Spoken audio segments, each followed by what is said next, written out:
Hello, everyone. How are you? It's Friday afternoon, 1 o'clock UK time.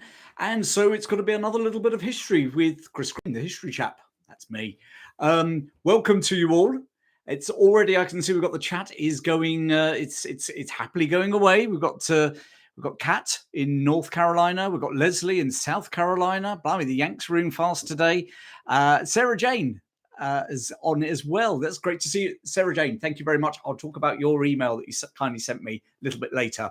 But anyway, so lovely to see you. Tony Waterhouse is from Goosetree in good old Blighty, Cheshire, if I'm right there, Tony. David Webb, at work, don't tell anyone. I won't. So we won't ask you where you are in the world, David, because we don't want anyone to think there's a David Webb at my place, and he should be working at the minute. Anyway, welcome to another History Live. Those of you who don't know, unlike my normal videos, this is a bit of a free-for-all. This is me talking to you, your opportunity to ask questions, post comments. So by all means, crack away in the comments section. Tell me where you're from in the world. Always, it's one of the things I love knowing is just where folk are coming in from, because I have so many active viewers from around the world. This week, I've had people from getting in touch with me from Germany. I had someone else from Hong Kong. I've had several people from the US and Canada, and of course, lots from Britain, and someone else, Dublin, Republic of Ireland. So yeah, lots of different folks. So I don't know where everyone is looking in from today. And of course, now we're suddenly going really mad. So let me just have a quick look over here. Charlie Manson, good afternoon. I'm David's boss. He's fired. Toronto, great to see you, Dalton, over in Canada. Has anyone seen Chris? Not quite sure where that one is from. Leslie, you might want to explain that. Maybe it's a joke that I'm just being a bit slow on today. North Yorkshire, hello, Charlie. David, of course, from Spain. Nice to see you again. And several of my members from my members channel here as well, which is lovely to see you. So hello, Craig, Charlie, Dalton, Kat. Thank you very much indeed. Oklahoma City, Isle of Wight, lovely part of the world. We've got a Rhode Island, Brazil. Oh, Douglas, that's a great one. I don't think I've ever had anyone openly say they're from Brazil before, but welcome. I do have several followers from Argentina on my YouTube channel. Carl in Sweden, Dover in Kent, lots of history down there. You're absolutely right, Paul, in Dover.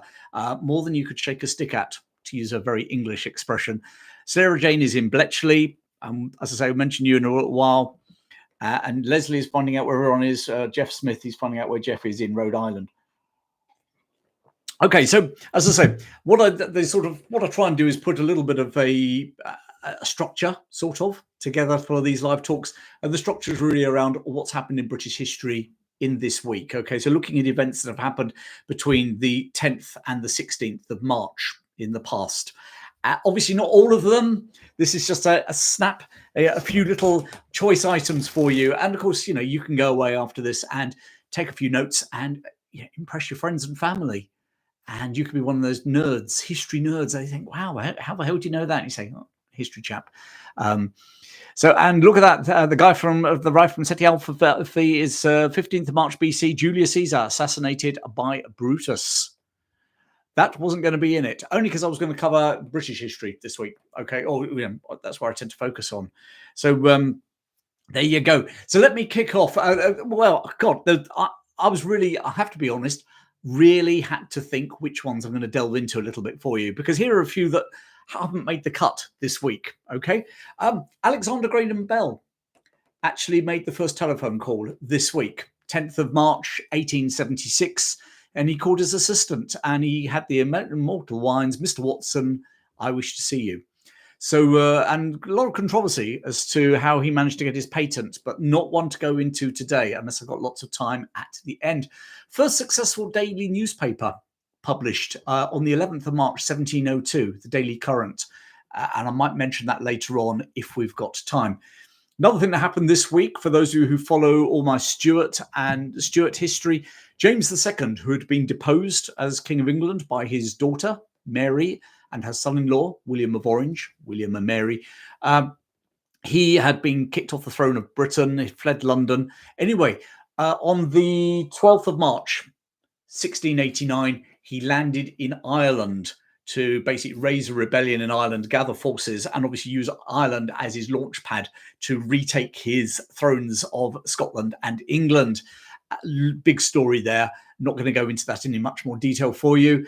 What else do we have? Oh, the Jews were massacred in 1190 in this week back in York. Over 150 Jews were both massacred and took their own lives when a mob, a baying Christian mob, were after the Jews. And there were anti-Jewish riots in England that year, not just in York, but in Stamford, Lynn, which is now called King's Lynn. Lincoln was another place where lots of riots. And this is all on the back of the Crusades. And so anti-Semitism alive and well in 1190 in medieval England during the reign of Richard I, Richard the Lionheart. And he was about to go off on crusade. And that whipped up all the whole idea that the king was off on crusade, whipped up sort of the Christian, let's just say they're either very pious Christians or just people that could easily be whipped up. You take your pick. And I know Richard was off to fight the Muslims and retake the Holy Land from Saladin. But the Jews in England, there weren't any Muslims, so the Jews were good enough and they were picked on. And there'd been a long strain of anti-Semitism in England at the time anyway. So anyway, that was that.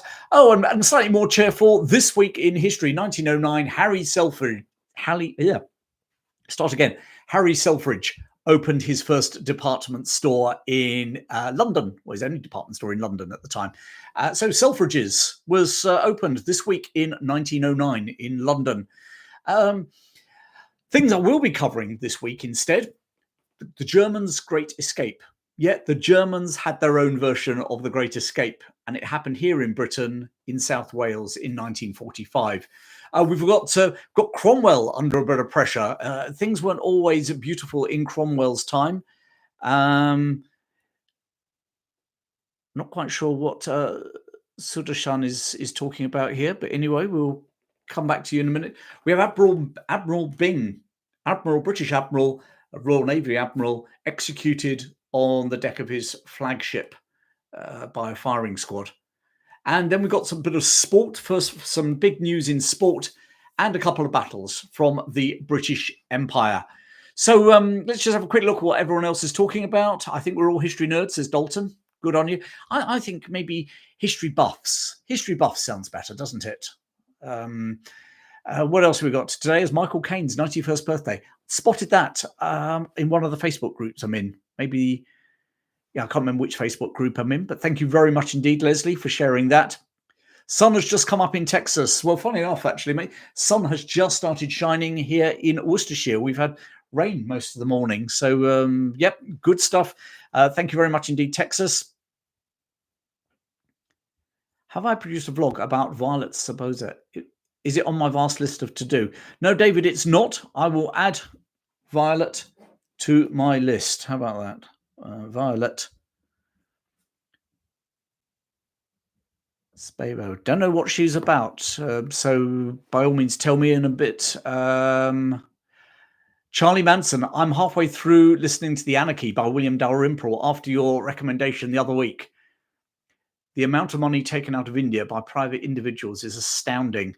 Yeah, it's a good book. I mean, it's a pretty hefty tome, isn't it? But I really recommend it. Anyone who's interested about the rise of the East India Company, and it's something I would like to cover in the future. In fairness, Charlie, you've seen the size of William Dalrymple's book. To do it in a YouTube video lasting 20, 30 minutes really wouldn't do its service a justice. And of course, fundamentally, Dalrymple really focuses on India. But of course, the East India Company had their fingers in lots of pies, and the amount of members of Parliament that they had on their payroll was huge. It was classic. It was how we look at big corporations today and think, they basically they were giving shares in the East India Company to various members of Parliament, which is a great way of making sure that the members of Parliament never vote against the East India Company in Parliament, isn't it? You don't bite the hand that feeds. So really interesting. Thank you very much for sharing that, Charlie. We've got a bit of discussion there as to where everyone's come from. Thank you very much, Leslie, for telling Sudarshan to stop quit messing around. Thank you very much. Any chance of some Australian history from a POM living in the Netherlands? Yeah, the one that's on my list. I mean, there are a couple from the First World War. I had a lot of people asking about the charge at Beersheba. A lot of people, of course, from the Boer War interested in Breaker Morant. A controversial subject. So me too, need to think how to do that one. The Eureka Stockade as well. That'd be quite a good one to do. So a few to come there, all in the pipeline. I have got more things than I can cover. I need to find a way of creating a 25-hour day, and I love it. So yeah. Thank you very much, Leslie, for your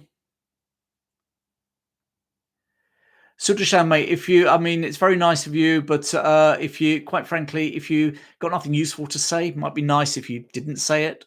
Thank you very much, everyone else. I've seen the Grateful Dead in Essen. Fine, okay.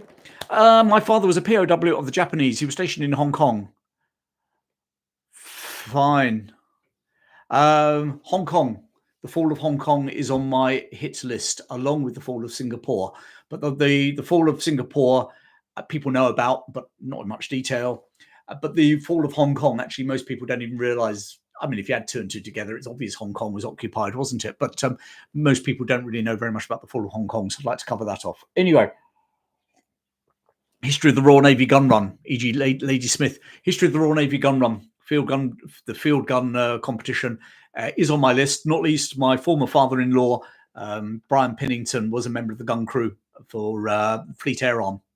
And they won twice, and they held a record at Earl's Court for 20 odd years, and he carried the wheel. He was a shortish bloke, incredibly powerful legs, and so I think it's a bit of a nod to the gun crew.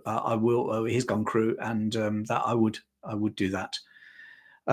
Right, where are we at? First thing for this week, it's let me just kick off. 10th of March, 1945, the Germans' Great Escape. So a little while after the British Great Escape, but this was the Germans' Great Escape in South Wales, near Bridgend in South Wales. It was from a Camp 198. Camp 198, it only become a prisoner of war camp, actually, in the November of 1944. Prior to D-Day, it had actually been a base for American servicemen preparing for D-Day or for the Normandy campaign. And anyway, they went over to Normandy. It was an empty camp. And so in November 1944, they started placing captured German officers in there. And by March 1945, there was something like 1,600, maybe moving towards 2,000 German officers, prisoners of war, in Camp 198 at Island Farm near Bridgend. On the 9th of the 10th of March, going over into the early hours of the morning of the 11th of March, 1945, 70 of them made a bid for freedom, managed to get out of the camp. Several were captured very much in the vicinity, and the British played down the numbers. They basically said, they hadn't really escaped at all. I mean, they got out of the camp, but hadn't got very far at all. So, but 70 were seen to have escaped. Officially, none ever got away from the British Isles. Certainly no recorded, or certainly none acknowledged, although a little bit hard to ascertain whether that's absolutely true. A group managed to grab a car, drove to Birmingham. I don't quite know why they drove all the way to Birmingham, because let's face it, if you're going to try and escape from an island like Britain, the last place you drive to is the city right in the centre of Britain, but maybe needs must. Some, however, did get to Southampton docks and were captured trying to stow away on a neutral ship. But nevertheless, it all ended. They were all rounded up over the next couple of weeks. In the end, they were all dispersed to the camp. The officers were dispersed to other prison camps, some to the United States and Canada. And Camp 198 actually ultimately became the prisoner of war prison camp for senior German commanders, basically German generals. And von Rundstedt was put there, von Manstein was kept there. But anyway, that's 10th of March 1945, the Germans' Great Escape from near Bridgend in South Wales. Disabled Welshman, Wales here. Well, there you go. Something to be proud of. When you compare UK and US aircrew experiences in World War II, that's a great one, William. I'll add it. Sorry, Edward. I'll add it to the list. If I'm honest, I'm not a massive expert on RAF history, and certainly not from the Second World War. Great stories. It's just, I've ended up. I think most of you know my absolute area is probably the 19th century, isn't it? Queen Victoria's sort of military. But yeah, that's an interesting one. The difference in air crews. Thank you. And have I covered the Republic of Ireland POW camps? And also what happened when people escaped, especially the Commonwealth British POWs. Not sure if you're talking about from Ireland or not. Certainly there was a tacit agreement that Germans, if they landed in Ireland, were sort of kept in camps in Ireland. They certainly weren't repatriated. Whereas British air crews who bailed out over the Republic of Ireland, or the Irish Free State as it was called at the time, were allowed to make their way back to Northern Ireland, which that's as much as I know there. There was an interesting case in Cardiff. Thank you, David, for that. I'm not sure what.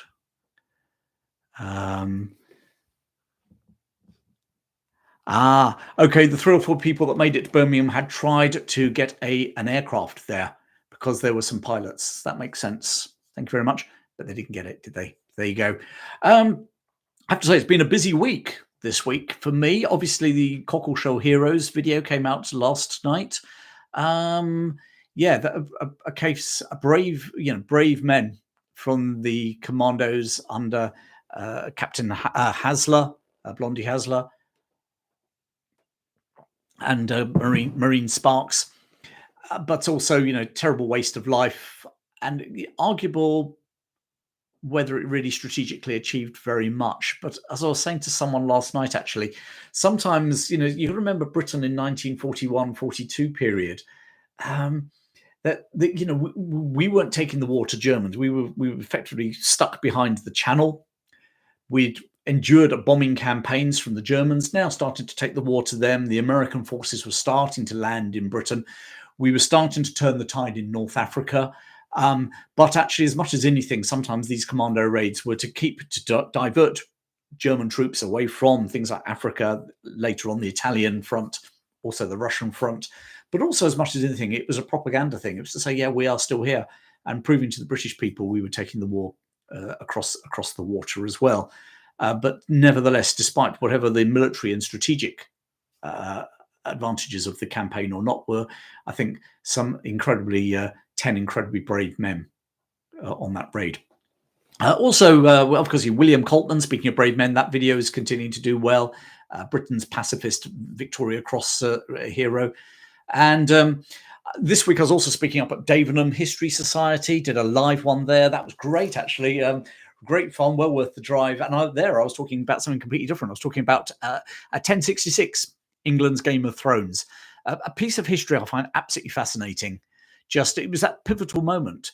And I think we look back, and we do this generally, don't we? We look back as if stuff is preordained in history.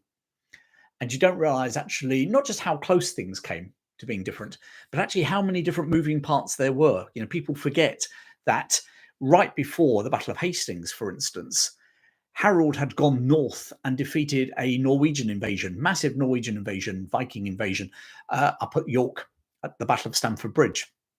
That there were so many different moving parts in the 1066 story. One of my favourites, and it went down incredibly well. They basically would like me to go back and speak again. Loads of them coming up saying best talk they'd had at the History Society for a long time, which was lovely. But yeah, so busy. And funny enough, I've just been having a coffee with someone from the Church of England just now, and talking about potentially helping parishes that are almost on their last legs, rural parishes which have got less than 20 active parishioners. How do we tell some of the stories of those churches and the communities they served? And that's an interesting sort of social history project, which might not go anywhere, but we've started the discussion. And I'd like to see where it goes, including a church which is heavily involved with the Sealed Knot Civil War reenactment group. There you go. And the chat is going mad. So let's just have a quick look here.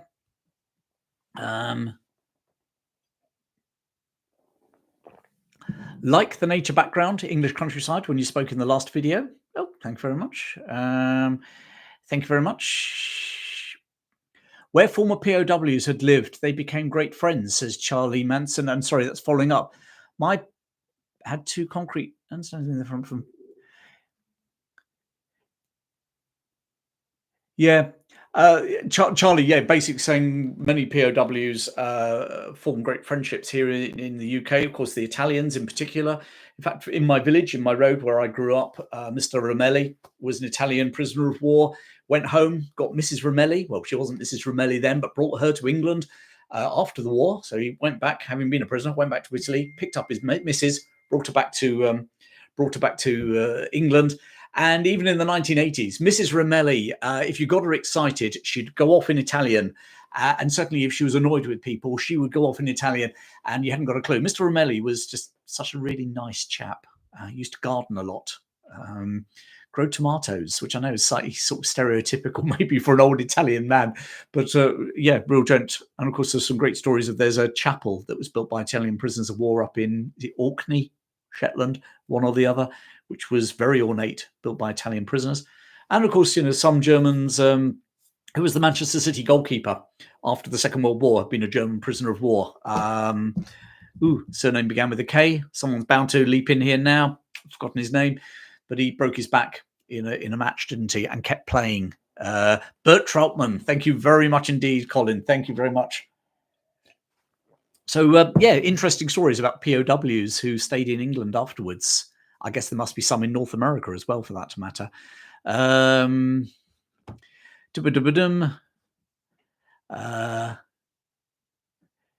Lionheart. I read William's horse was killed under him if he had died. Oh, okay, yeah. Lionheart, you've just raised something. We're bouncing around. I told you, those of you who've never been on these calls before, you know, I respond to your chat, so keep sticking in your thoughts. William's horse was killed under him at the Battle of Hastings. In fact, I think he lost more than one horse at the Battle of Hastings. I mean, he was a warrior and he sure as hell led from the front. But yeah, wouldn't have been interesting. Here's another interesting one for you, actually, Lionheart. You may or may not know this, that after the victory at Hastings, he marched to Dover, took his army to Dover, secured the port of Dover. It was a much better port than Hastings. So, you know, it was going to be his supply depot. He marched inland then to Canterbury, seat of the Church of England.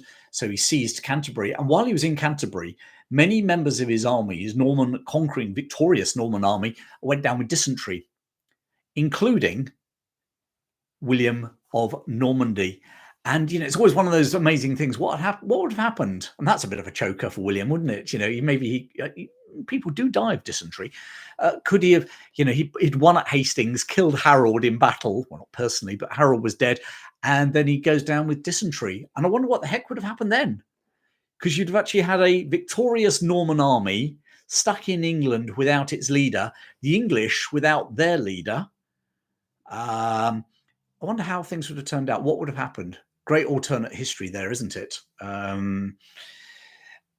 Yeah, because they would have either had to keep going as this mercenary army that they were effectively, or head back to Normandy, where their fate, you know, who would have been the Duke of Normandy?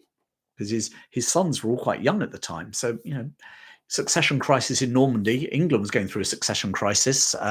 Possibly Edgar the Eighthling, the teenager, 13-year-old, would have been made King of England. But that, when you've got a Norman army running around the south of England, having a 13-year-old on the throne is probably not your most secure option either, is it? So really interesting. All the Godwinson family had been wiped out at Hastings, and Tostig at Stamford Bridge. So, yeah, what would have happened? Right, sorry, more of you are getting in. Could we get a video about the Royal African Company? Oh, yes is the answer. It'd be a great one. Waltz and all. I think you sort of get the impression that whilst I go to some of the places and tell some of the stories that maybe other historians don't like to deal with, you know, on the BBC or whatever, but I also try and be pretty fair as well. You know, I'm not an apologist purely for the British Empire or for slavery or anything, and I do like to, you know, point out where England have failed or Britain have failed in the past. Like to also, as a counter to that, also do something on the West Africa Squadron as well, because Britain, having banned slavery eventually in the British Empire, having abolished slavery, we then sort of, the Royal Navy or the British sort of went on this real sort of, but like reformed smokers. Slavery suddenly, from being something that the British have been heavily participating in, we suddenly went to this absolute, let's stop slavery everywhere in the world. And the West Africa Squadron were instrumental in that. And they captured many ships and released thousands of Black Africans who were being transported across the Atlantic. So, again, a little bit of history. It doesn't balance the scales with the amount of people that British ships carried over to slavery in the Caribbean and North America. But actually, it is part of the story, just like my Barbary pirates raiding the English coast was part of a wider story. So there you go. Divine intervention in 1066, probably. Wales has a large Italian population due to POWs from First and Second World Wars. Certainly the Second World War. Italy were on the Allied side in the First World War. They eventually came in 1915 on the Allied side and it was quite amazing. I was in Venice a couple of years ago, and there's a huge war memorial in Venice to all the men who died in the First World War from Italy. And you get so used to seeing British war memorials, you forget that actually other countries have their own, and it took a huge toll. And the Italians, significant toll actually in Italy during the First World War. Colin, thank you for your toilet humour there. Needed a throne in more ways than one. History guy from Wales. Are there any good books you've read recently? I tell you what, I am reading recently. Normally I come armed with a book, don't I? And I haven't got one here. Apart from William Dalrymple's The Anarchy, which I've only just recently finished, I was listening to it on Audible. I don't know if anyone else uses Audible. I find it really good when I'm driving around the country, principally, and sometimes when I'm going for walks. But the one I have been reading, and just coming towards the end, actually, is The Line in the Sand, which is all about the British, but the British and French partition of the Middle East after the First World War. So there's a bit of Lawrence of Arabia in there. There's a bit of Gertrude Bell, but it's very much around how the British were creating Jordan, or Transjordan as it's called, Iraq, Mesopotamia, and Palestine, and sort of obviously has some of the seeds for our current problems in the Middle East. But also in there is very much how the French were heavily involved in this as well. Principally, they wanted, and in fact, in many respects, they were as desperate for a Middle Eastern empire, and probably more so than actually the British. And they were absolutely besotted. They wanted to make sure they had this empire, and they didn't want the British to get their hands on either Syria or Lebanon. And the amount of skullduggery that was going on was unbelievable. So a really good book to read, and good because of where we are in world current affairs. As I always say on these chats, we are where we are because of history, good and bad. But we are in the Middle East is an absolute case in point. And yes, the Balfour Declaration and things like that, and the Sykes-Picot book.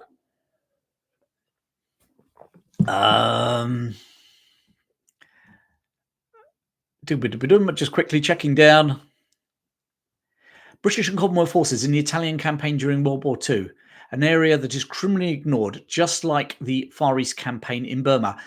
Anthony, are you meaning the war in Italy?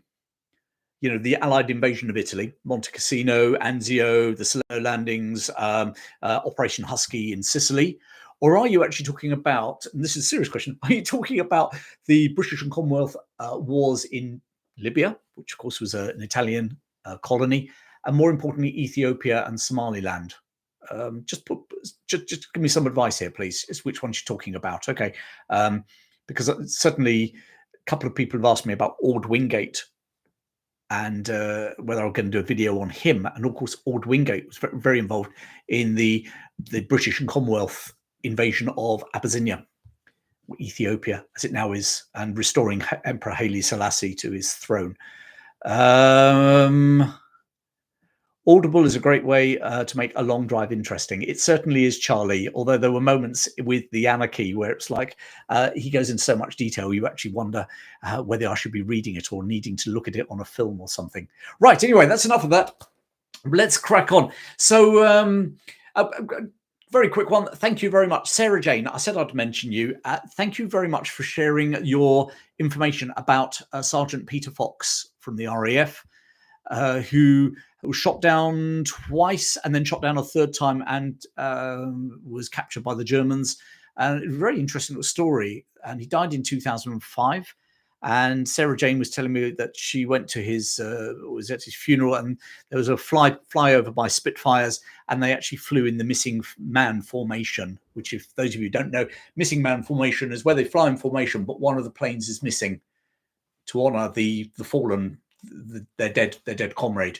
So yeah, and you said it was incredibly moving. So thank you very much for sharing that, Sarah Jane. And any of you who've got any stories or anything like that, do drop me a line. Best thing to do is drop me a line through the website. Okay, thehistorychap.com. And up at the top, you can see contact or contact me. It says one or the other. Drop me a line, because then I can actually have a conversation. I can keep a thread on it. And you can send me things like Sarah Jane did. Sarah Jane sent me some photographs. Loads of folk from YouTube send me photographs of various like travels where they've seen gravestones and, you know, been to historic battlefields and all sorts of things. So by all means, do that. Don't do it now. Stay on here. Bill Evans, I made it a little bit late. Welcome, Bill. You're always welcome. Thank you very much. Oh, QA Library, thank you very much for talking about POWs. Oh, sorry, World War I, the Italians and casualty rates. Thank you ever so much.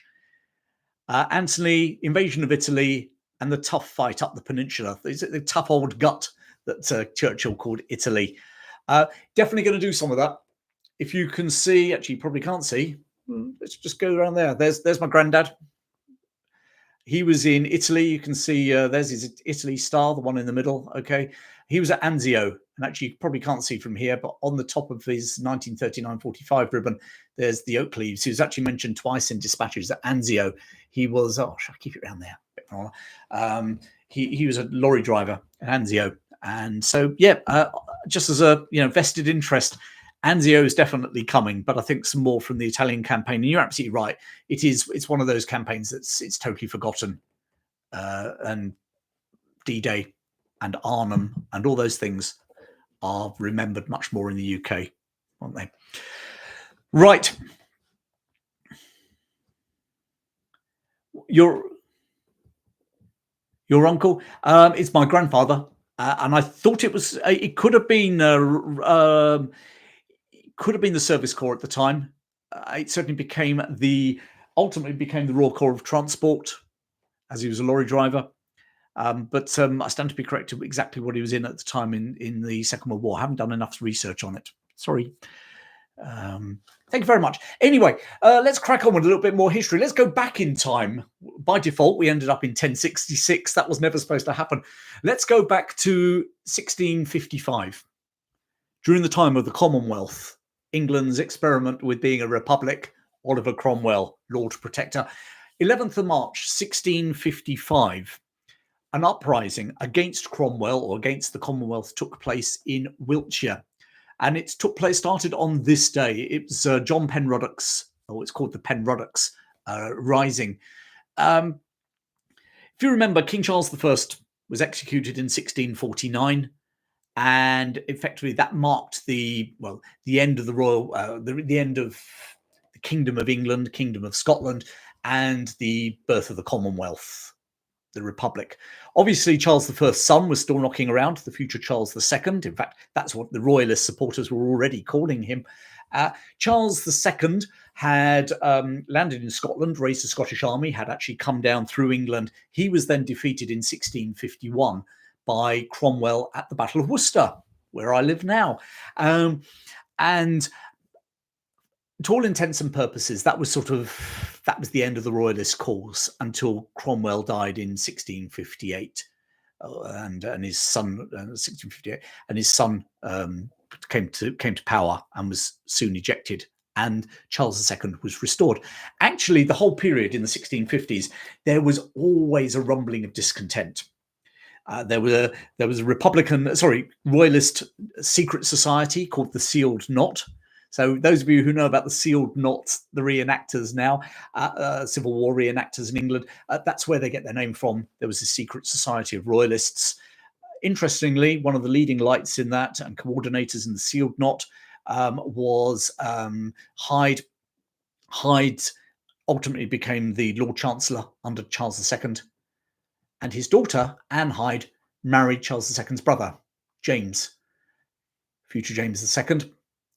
They had two daughters, Mary and Anne. Mary and William, or William and Mary, Queen Anne. That's how that fit in. Anyway, John, basically the Sealed Knot were, for some of the royalists, weren't being active enough. And John Penruddock rose in rebellion in Wiltshire, as I say, in 1655. Seized Salisbury, captured the town of Salisbury, and then basically realised that actually, having done that, no one seemed to be rising very much with him. His very small force, just over 100 men, retreated. They actually retreated towards the traditional royalist stronghold during the Civil War, which was Cornwall.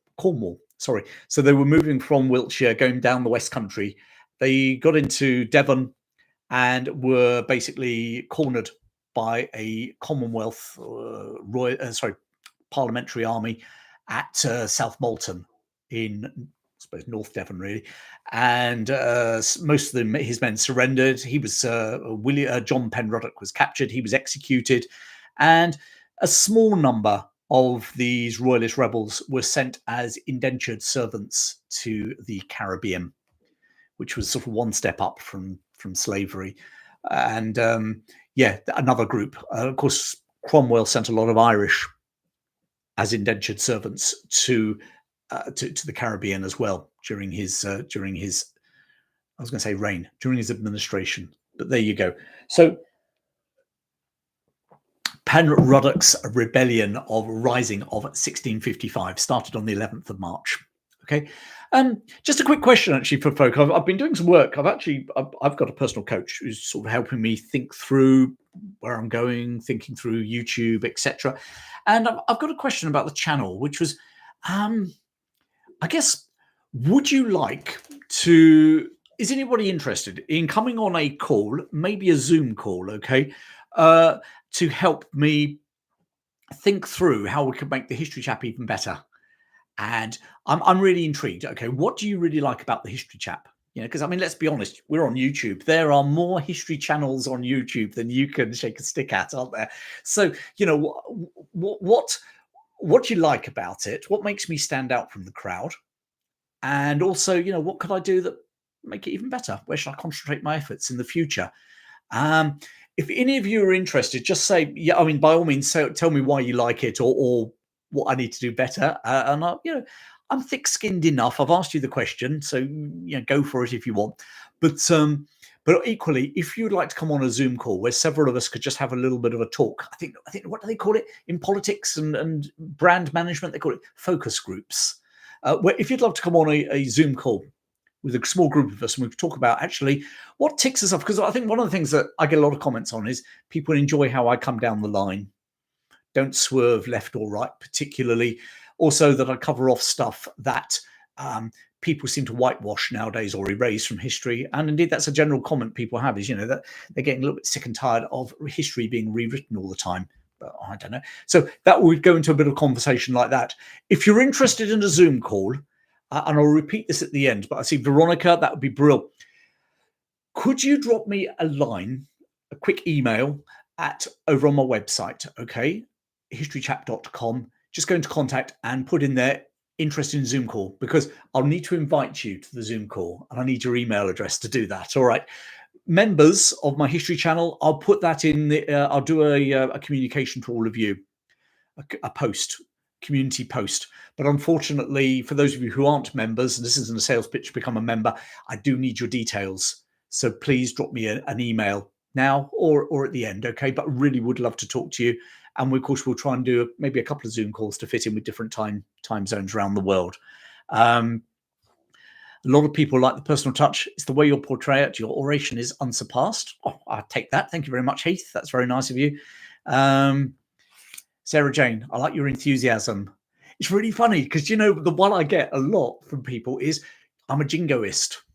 I just think I give a bit of enthusiasm. And I do laugh when people say you're a jingoist, because if you notice, I think I do the same jingoist way when I describe the Romans conquering Britain. And there I seem to be a jingoist for the Roman Empire. No one's told me that. But it's like I tell history with a bit of passion, bit of enthusiasm, try and bring it to life, make you think either what would it have been like to have been there, or indeed what would you have done if you were there. But anyway, I'm going off on a tangent. Sorry.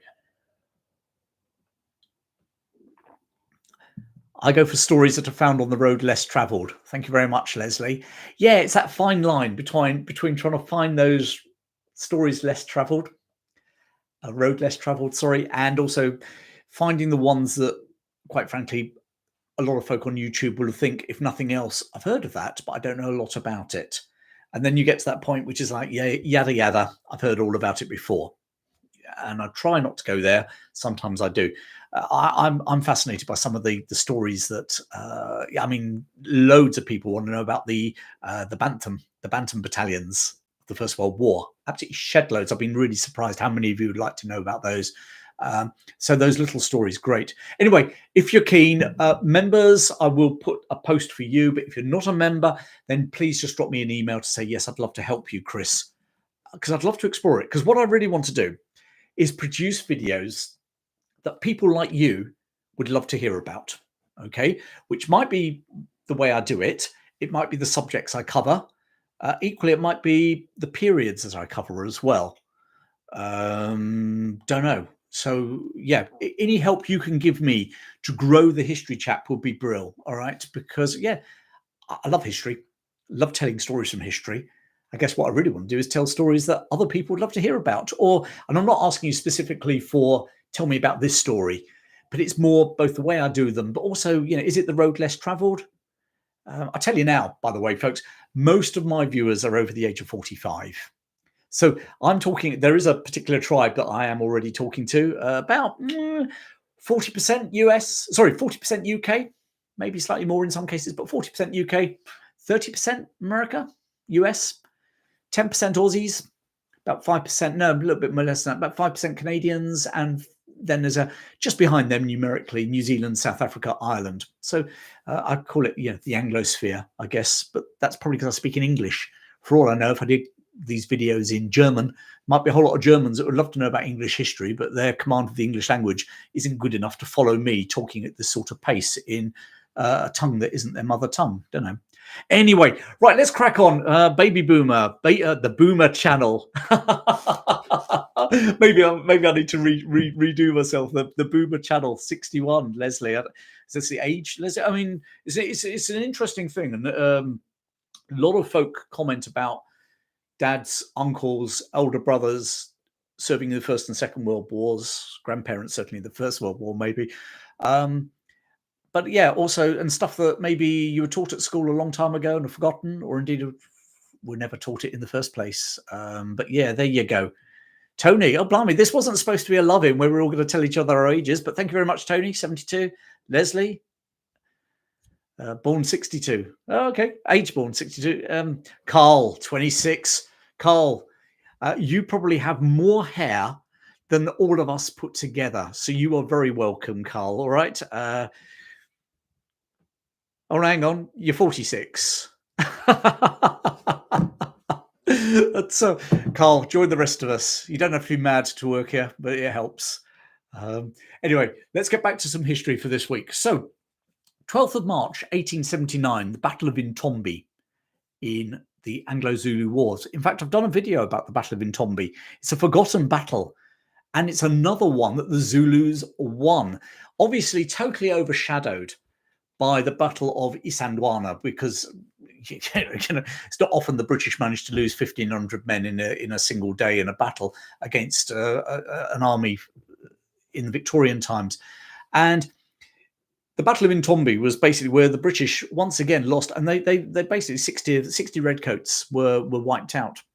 Much smaller. It was a small convoy, effectively, trying to cross the river Intombi.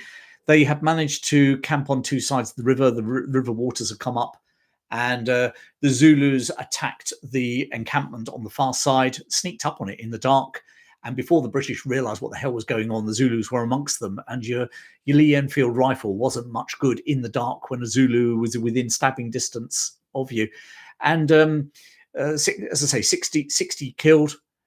And then they swam across the river to take on the British who were on the other side of the river. And really, it was a fighting retreat conducted by Sergeant Anthony Booth of the 80th Foot Regiment that got them out of that second potential disaster. And Booth was awarded the Victoria Cross for his fighting retreat. The 80th Regiment of Foot ultimately became the South Staffordshire Regiment. So I'll put a link to the Battle of Intombi in the description below. So by all means, check that one out after this. It's a good one. And just on the Zulu Wars, let's jump forward a day. 13th of March. Sorry, I beg your pardon. Still the 12th of March. 12th of March, 1890. William Allen, VC, defender of Rorke's Drift, or defender at Rorke's Drift, died. 12th of March, 1890. William Allen. Those of you who've watched the film Zulu, you'll know Corporal Allen. This is the Corporal Allen we're talking about, Victoria Cross winner. He he worked in tandem with Private Fred Hitch, and they both distributing ammunition. But far more importantly, they went across effectively no man's land to the hospital when Henry Hook and others were rescuing the men or getting the men out of the hospital.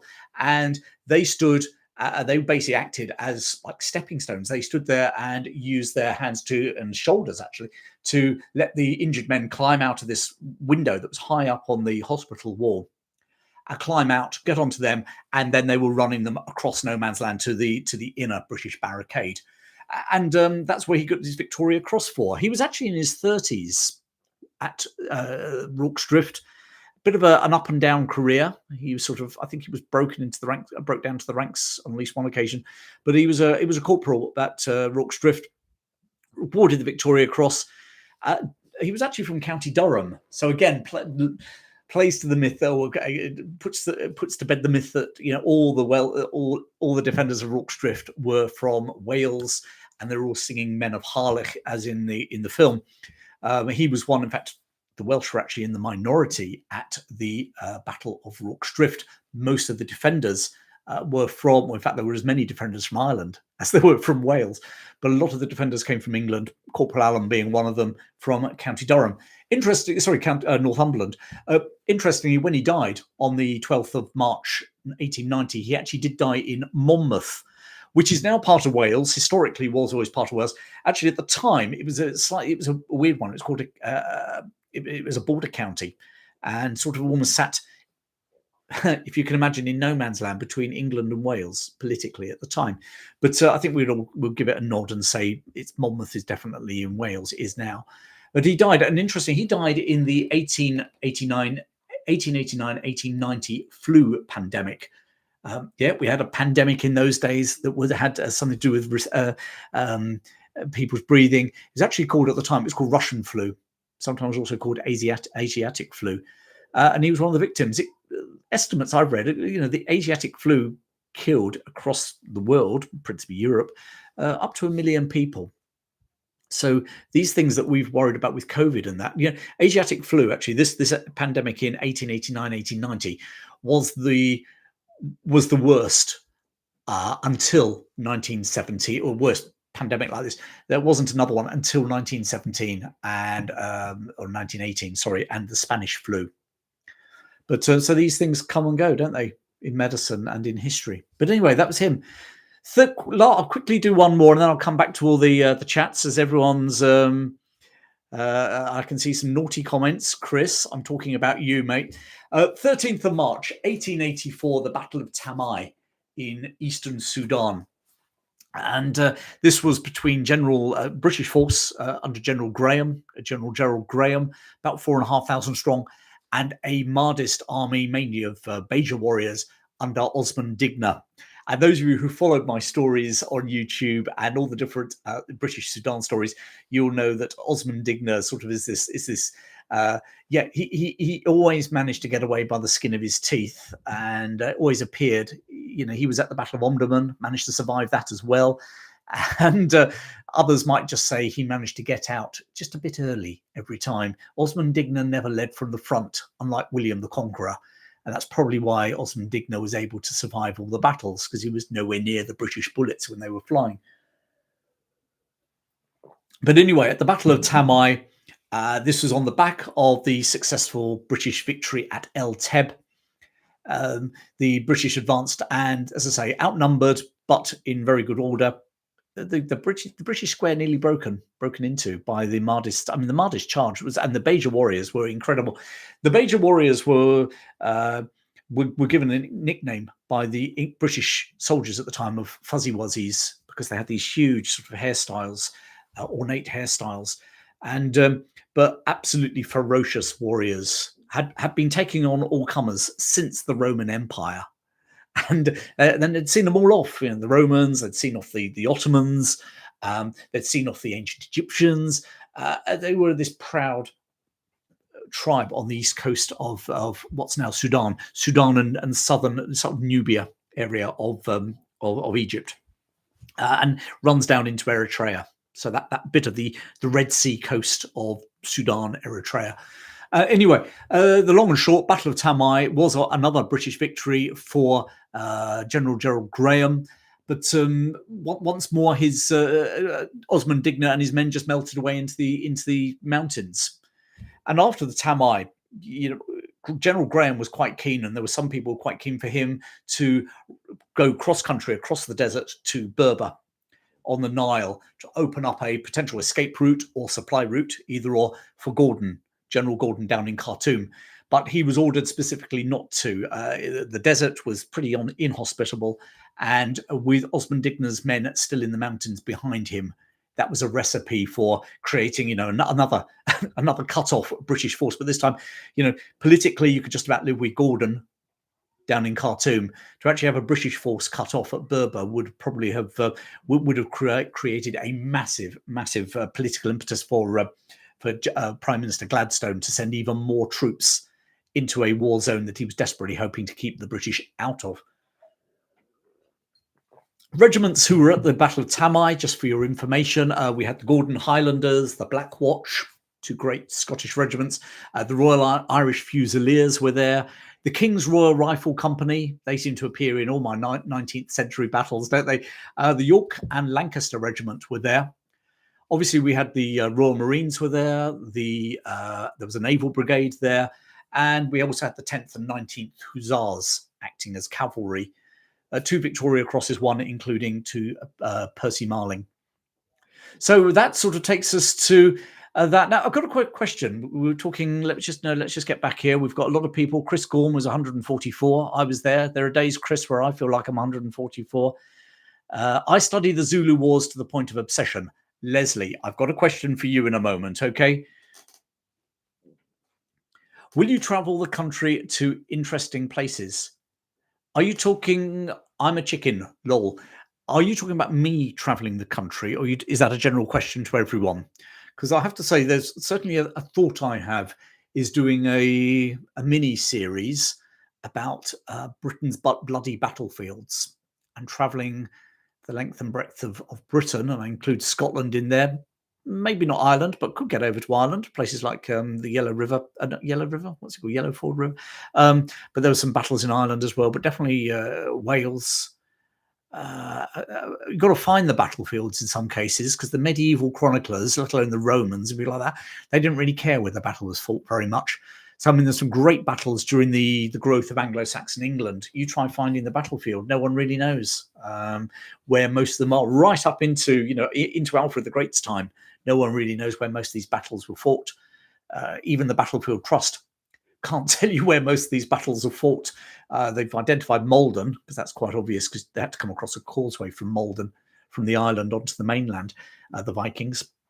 But most other places, battles of Heavensfield and places like that in the growth of Anglo-Saxon, even the Battle of Bangor, Battle of Chester, where the Northumbrians defeated the Britons, principally Gwynedd and Powys, near Chester.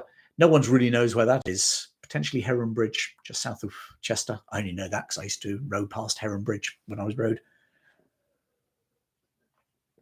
Thank you very much. Anyway, back here, there were real pandemics. Yeah, well, look closer.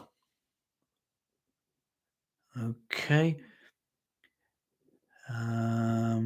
Sorry, just quickly reading a few things. Cockleshell Heroes. Thank you very much, Christopher. Obviously, done last night, as it were.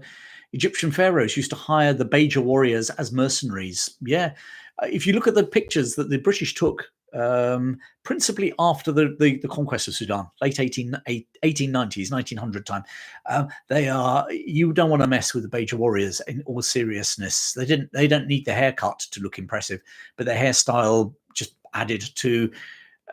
Amazing that the British never made them into some sort of regiment like the Gurkhas, a bit like the Zulus. Dalton, that seems like a cool mini-series idea. Love to see you tour the battlefields. I think it'd be really cool. I'm a bit of a prisoner of some of the stuff I've done up until now, 19th century. A lot of people like all the First World War, Second World War stuff I do as well. Actually, the most popular is the 19th century. So I have to take people on a slow journey, as it were, because I think for some of you probably love it, some of you might not. But to suddenly leap back to the dawn of like British history, English history, Welsh history, is maybe a step too far for people that love knowing what happened in the Zulu Wars or in Sudan in 1890s or something like that. To suddenly be back with the Pender of Mercia fighting Northumbria. I mean, there's some great names in there, and that is my other big passion. 19th century big passion, Anglo-Saxon or early British, I should say, because it crosses over into Wales and Scotland. Castles and battlefields. Thank you, Chicken. I'm a chicken, lol. Thank you. Based on what I've just been saying, yes, I'd like to do that. And if I get a bit of endorsement from you guys, that will give me a little bit of courage to go out and do some of those things as well. And of course, some of you who are in my membership club, you've got access. There's a members only video here on YouTube, just on a battlefield trip I did to Naseby from the English Civil War. And it was quite amazing to actually stand on the battlefield and realize where everyone stood. And you almost traveling in the footsteps of the past. That's quite cool. A tour of Conway and Beaumaris castles. I'll tell you what, some great ice cream at Beaumaris. So I'll do that in the summer. Conway Castle, absolutely brilliant. Got to be honest, Conway also just down the way from Conway is towards Llandudno, but we've got Lighthuller from the Titanic used to live there. I'm going to do a story about Lighthuller because he's an amazing character, the most senior officer from the Titanic, who didn't go down with the ship. Funny enough, none of the officers who survived the Titanic, I don't know if you know this, none of the officers ever captained a merchant ship. Okay. Whether owners, whether give a dog a bad name or something really interesting. Interestingly, not the Royal Navy didn't quite have the same problem. And Lighthuller actually captained a ship during the First World War for the Royal Navy and actually took out a German U-boat. And somewhat controversially, either ordered or didn't stop his men on his ship opening up on a machine gun on some of the German U-boat crew who were in the water. And don't forget, a lot of hatred for U-boats because of the way they carried out their business. So it could have gone either way. But anyway, what's really interesting with Lighthuller is that he loved the sea for the rest of his life. He bought himself a little motor cruiser thing. And in 1940, the word went out, we need as many motor cruisers as possible to be commandeered by the Royal Navy, because the Royal Navy are going to take them over to Dunkirk to get the British troops off the beaches. And he basically refused to allow the Royal Navy to take his boat. But he took it himself. And there's some belief that in the most recent Dunkirk film, the civilian who took his boat over is supposedly a nod to Lighthuller. But Lighthuller actually filled his cruiser with a little, motor cruiser thing with well over 100 British troops and brought them back to Britain, sailed back across the Channel. And so, I've always got one of those amazing. Number one, I think it's just a great story. Number two, a brave bloke who is somewhat maligned in the film Titanic. But the third one, can you imagine being a British soldier and thinking that, you know, you're just being saved from the German dive bombers and being captured on the beaches of Dunkirk? And so, you know, we've got some good news and bad news. Good news, you've got a boat that's going to take you back to Britain. Bad news, it's captained by the man who was a senior officer of the Titanic. I wonder how you'd feel. But there you go. I think that might be quite a cool story. Why not?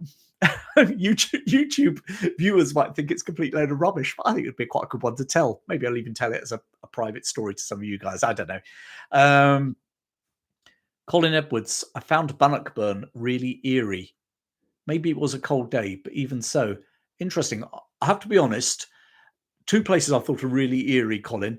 One's Isandwana in Zululand.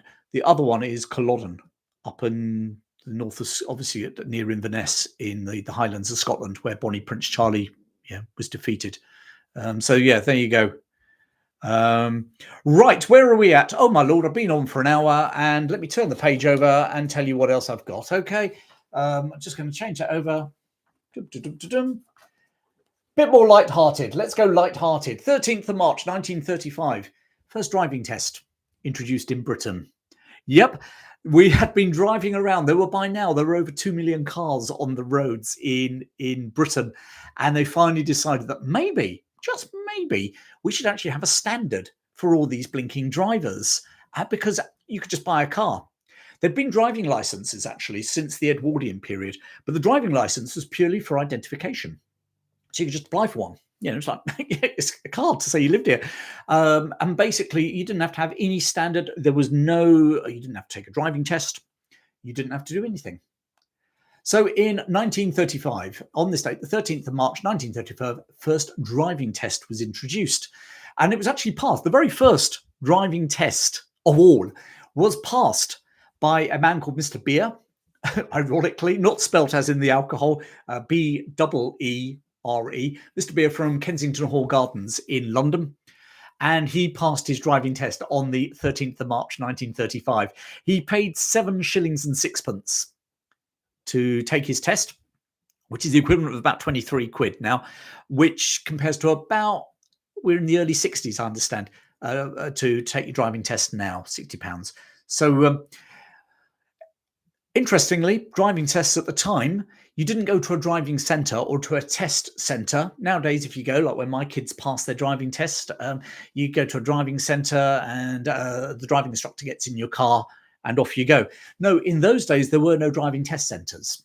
So you'd meet at a convenient place. So you pull up, it's like pulling up in the Sainsbury's car park or Tesco car park or something now, or Shrub Hill Station car park, and the driving inspector will be there waiting for you and jump in and off you go and do your test. Interestingly, it had an effect, obviously, on road safety. I said that back in 1931, there were 2.3 million cars on the British roads. 2.3 million. There were 7,000 deaths on the British roads. Now, there are 38 million cars on the British roads, but only 1,700 deaths. Still a lot. But when you consider that we have basically gone nearly 15 times as many cars, and we have come down nearly 80% in deaths. So I guess it's had it's most certainly had its thing. The only caveat actually was that if you drove a motorcycle, you didn't need to pass your driving test for a car. And strangely enough, that's how my granddad got his motor. Even my granddad, him there, doop, doop, doop. He never passed his driving test because he had a motorbike from about 1930, actually, from when he was about 20 in Edmonton, North London. Everyone knew him because he was this bloke who had a motorbike, which was quite amazing. But you didn't need to pass your driving test if you could drive a motorbike. There you go. I've got a bike in front waving a red flag. Super dupes. Some good stuff here. Battlefield grounds of Gettysburg, of Pennsylvania, spooky. Yeah. Kieran, thank you for your endorsement.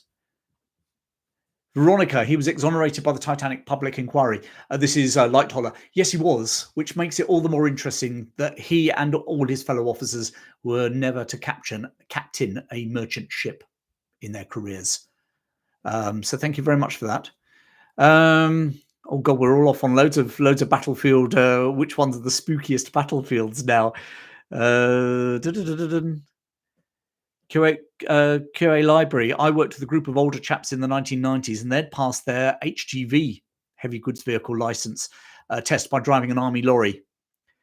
And if they, yeah, well, funny enough, as I say, my granddad went on to drive lorries in the Second World War, and he was quite old actually in the Second World War. He was born 1910, so by the time he got called up, he was originally in reserved occupations. He was building airfields. He's a builder by trade, so he was building airfields. So he didn't actually get called up to, I think, it was around the time my mum was born, so sometime early 1942, maybe very very tail end of 1941. And he was in his 30s and could drive, and he used to ignore orders. When he was at the front of a convoy, he used to put his foot down, and all the drivers behind like that, because obviously if you're in convoy, the car, you all ease off ever so slightly. And so if you're driving really slowly, the lorry at the back was driving really slowly, and sometimes blokes used to fall asleep and crash. No chance with Ernie. He was going off down the lanes of England in his leading the army convoy like there was no tomorrow. Strangely enough, my brother still drives like that. Scary, to say the least. There you go. Couple to finish off with, folks. Okay. So I was going to talk about Admiral Byng. Shall I very quickly throw him in? 14th of March, 1757. Admiral John Byng is executed on the quarterdeck of his ship.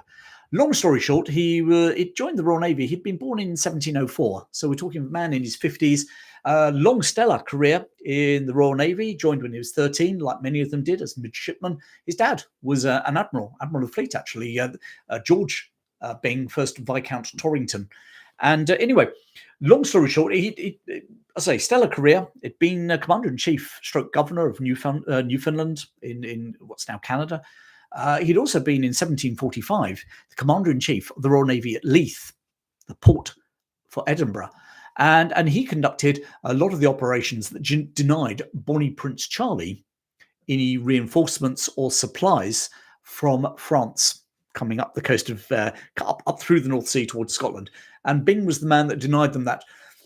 In 1756, he was tasked with going to prevent the French capturing the British-held island of Minorca.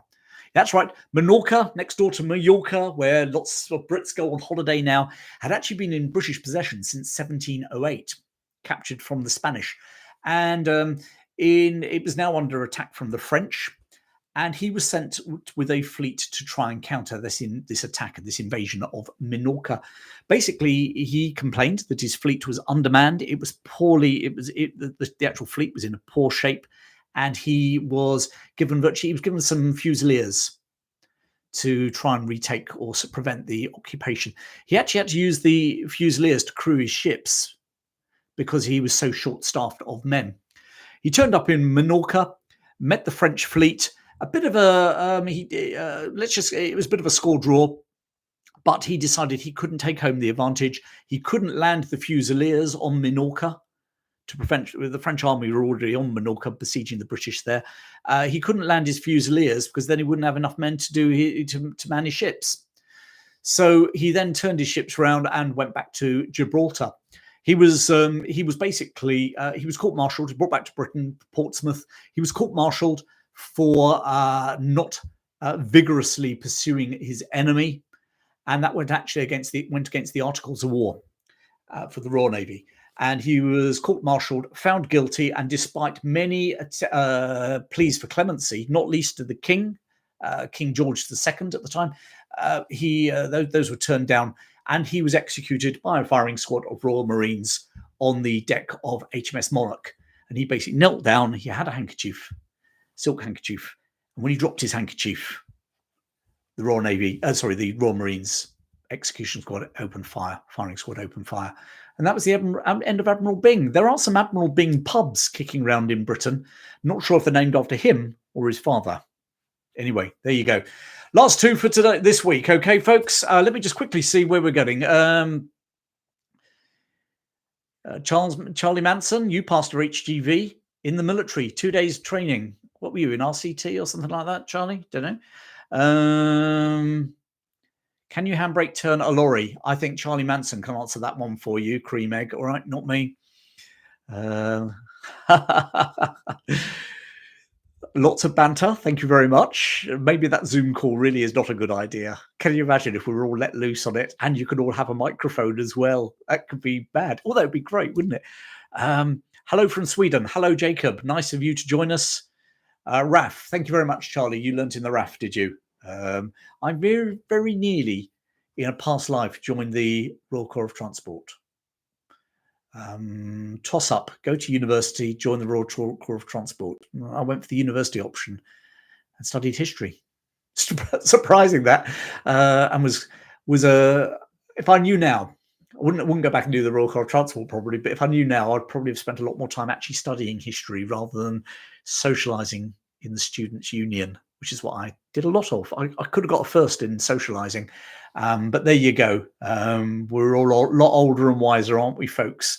Right, let me finish. It's the weekend, okay? So let's do sport, because I don't do sport very often in history.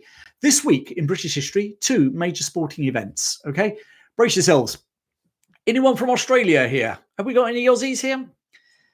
I know that Nathan sometimes... anyone from Oz? It's very late in Oz if you are. Right, let's kick off. 15th of March, 1877. The very first Australia-England test match in cricket. Okay. It was actually played in Melbourne. Australia won the toss and chose to bat. And therefore, several things happened. So we got first ever test. Australia win the first ever toss. There you go. We got... Charles Shaw bowled to Charles Bremner of Australia. So that's the first things. And he scored the first runs. Australia were to win by 45 runs. So first ever test between the two. And Australia win by 45 runs. First one in Australia. And what's last little nugget, I always like to dig them out, don't they? One of the England team was a man called Charles Southerton. Charles Southerton debuted, obviously, for England, and he was 49 years and 119 days old. And he is, to this date, the oldest England debutant in a cricket test match. No one has beaten it since that very first one in 1877. I think that's pretty cool. So, don't know if it was an unlimited game, QL Library. Not sure about that. British American. Why have the British invented just about every team sport as well as golf? I don't know. And when I get those comments sometimes on YouTube about, and I do get them in the comments section, the British have blood on their hands. You've raped, pillaged, and enslaved the world. Which with my history degree, one of the things I studied was the Spanish conquest of the Americas. And trust me, the British Empire didn't do everything great, but the Spanish and indeed the Portuguese weren't far behind. I'd like to think maybe the Germans didn't exactly cover themselves in glory in the 19th century, early 20th century colonial period. Let's not get on to the Japanese. The French weren't exactly saints either. Nor were the Dutch. But anyway, I think when people give me all that stuff, I think actually we've given a lot to the world for a tiny island. And you're absolutely right. Soccer, cricket. The Indian folk, Indians who come and tell me that the British was all blood and glory, blood and guts and enslavement and ruin of their people. Some truth in that. I grant you, but I do fancy saying so. I guess as an Indian, you're going to stop playing cricket. And by the way, don't talk to me in English anymore because that's the language of the oppressor as well. But do you know what? I just let them go. You can get into keyboard warrior rubbish, can't you? Last sport for this weekend and last date for this week, the 16th of March, 1872. Someone has already mentioned it in the comments. 16th of March, 1872, the very first FA Cup final in football. For my Americans over there, that's soccer, but we call it football. It's the proper football, isn't it, folks? Everyone in Britain, Scotland, Ireland, come on, join with me. We all know what we're talking about when we're talking football. First ever FA Cup final.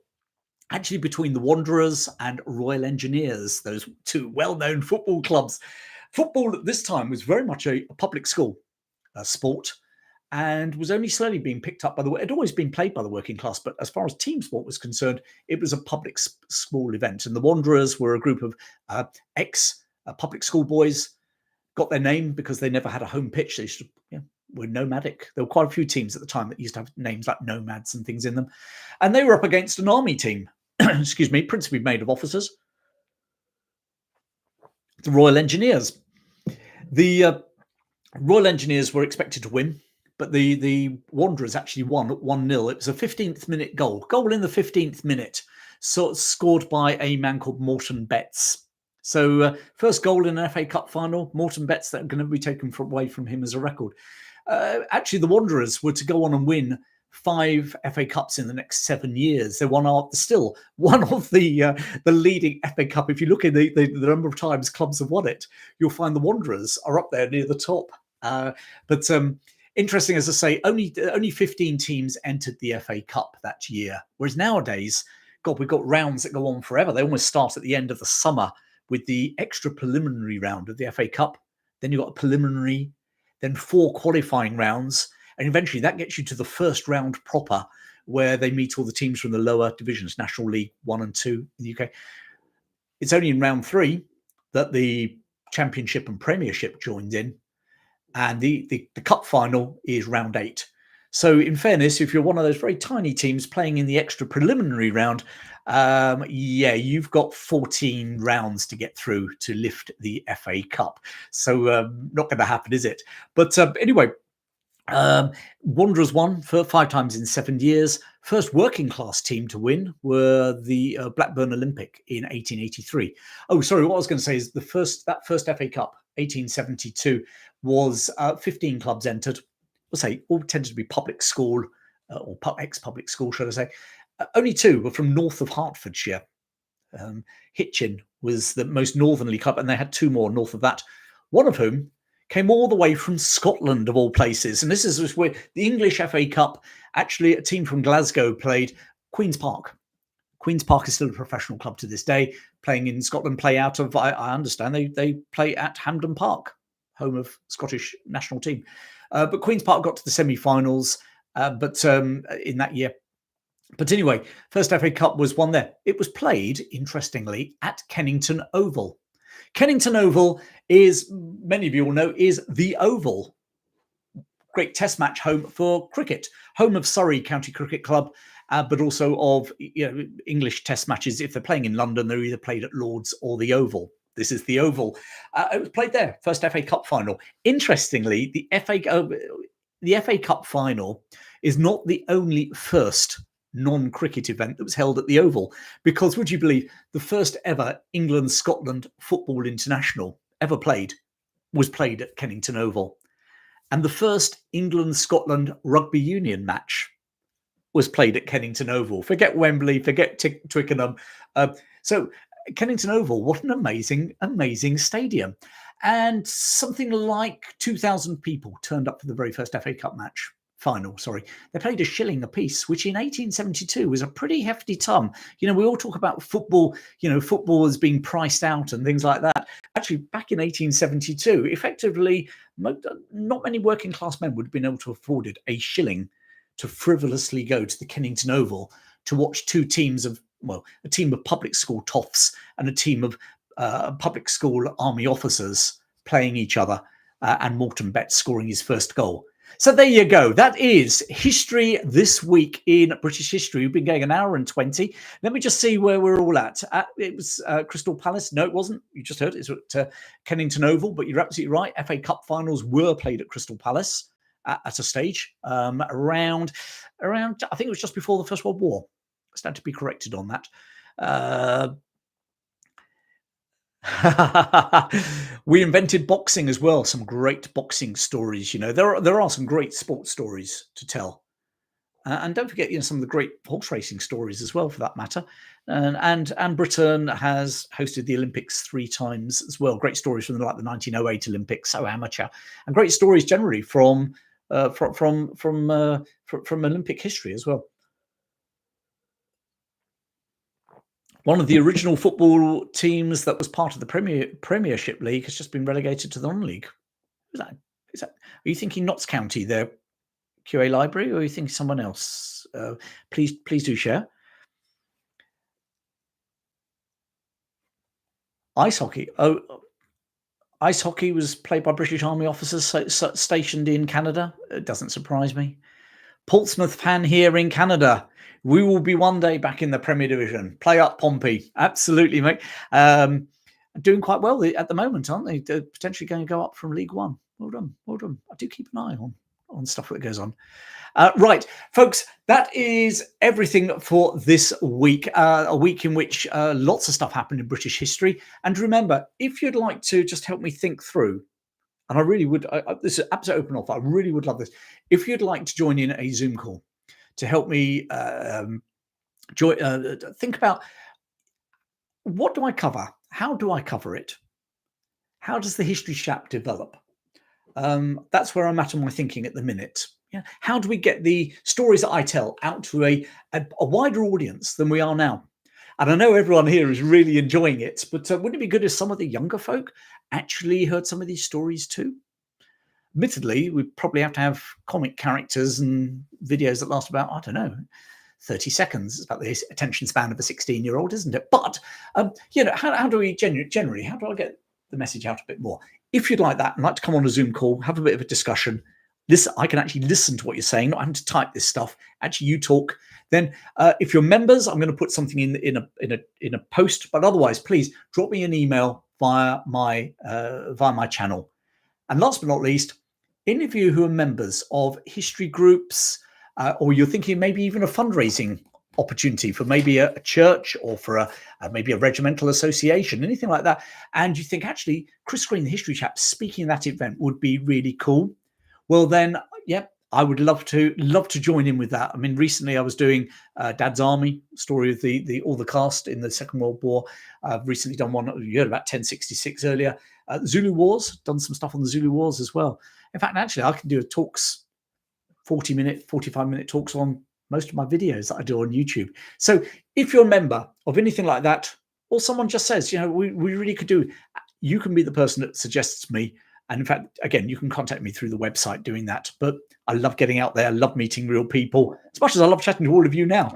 But that and the Zoom calls. So if you want to help me, either speaking, get in touch. If you want to help me develop my thinking, please get in touch as well. Join in one of those Zoom calls. Have a great weekend wherever you are. And until next week, keep well. Another video coming your way very soon. And I'll see you very soon. Thanks very much. Have a great weekend, all of you.